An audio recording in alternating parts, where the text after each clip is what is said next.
पिला पाखरे केउं सबु लक्षण गुड़िक देखिले आमे पिला को कृमि होइछि बोली जानिबा।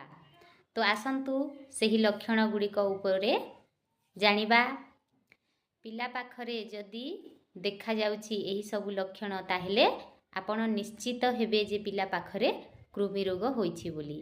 तो सही लक्षण गुड़िक हेउछि पिलार पेटरे जंत्रणा हेबो, बांति लागिबो, असुस्थता हेबो ओ तरल झाड़ा हेबो।